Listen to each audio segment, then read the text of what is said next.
Here's a situation that comes up every now and again. You're playing 8-ball and you have solids, so you just have the 5-ball and then the 8-ball left, and the 8-ball only goes into that far side pocket.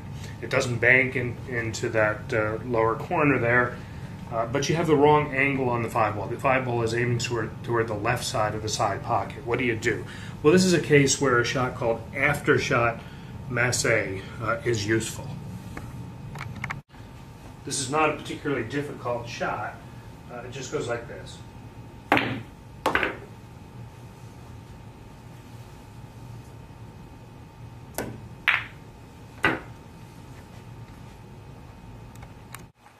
Or here's another situation where the same shot comes into play. You have an easy shot into the corner pocket, but for some reason you don't want the cue ball to go away from the cushion. So you can use the after-shot masse effect to either stop the cue ball or get the cue ball to go a little bit back toward the cushion. But here's what I see as the most useful or the most common situation for this shot. Everybody knows what to do. Here you're playing 9-ball. The 4-ball here doesn't have a pocket, but it's clear that if you hit a stop shot, that you're going to have a good safety play. Like that. But what if you have a situation where you can't quite do a stop shot on the 4-ball? Like that. If I hit a stop shot on the 4-ball, I'm going to run into the 5, and then I won't have a safety at all. On the other hand, if I hit the 4-ball at an angle so that it misses the 5-ball like that, the cue ball is going to go out like here, and I'm not going to leave it behind the 5-ball. So what you really want to do is kind of an off-angle stop shot.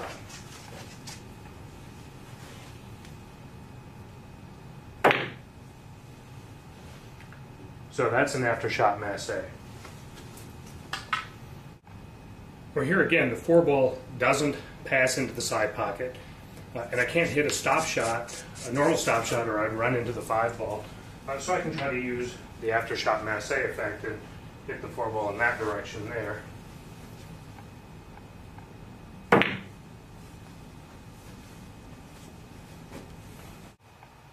One way to practice these is to put a couple marks on the table aiming into the side pocket, and then just keep putting the cue ball and the object ball in those same spots and try to go sometimes to the left, sometimes to the right, sometimes to the left with some follow, to the left with some draw, to the right with some follow, to the right with some draw, and just try it out. These shots are not sensitive to the cloth as much as a normal masse shot is, because in an after-shot masse, you're hitting hard enough that the masse is not really taking effect by the time you strike the object ball.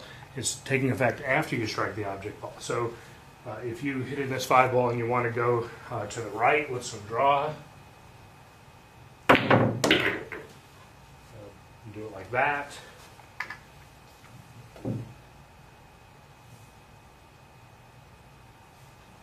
To the right with some follow. You do it like that. And just to remind you what is the situation with a normal masse shot or swerve, if this dot here is the base of the ball and the stick is going to go in this direction, like this, and I'm aiming the stick parallel to this, but I hit it with, say, left side spin and an elevated stick, the stick is actually pointing along here. Because the stick is elevated, the stick will be pointing into the cloth someplace. And let's say the stick is pointing into the cloth right to here. That is, if there was a laser that went right through the ball and where the stick was pointing to the cloth, it would end up here.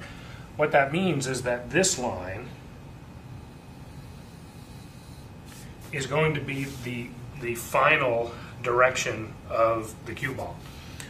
So if you hit a masse shot like that, it's going to move along the cloth like this and then end up going in a line that is parallel to that. Hit it hard, it's going to go a long way and then turn. Hit it soft, it's going to turn right away.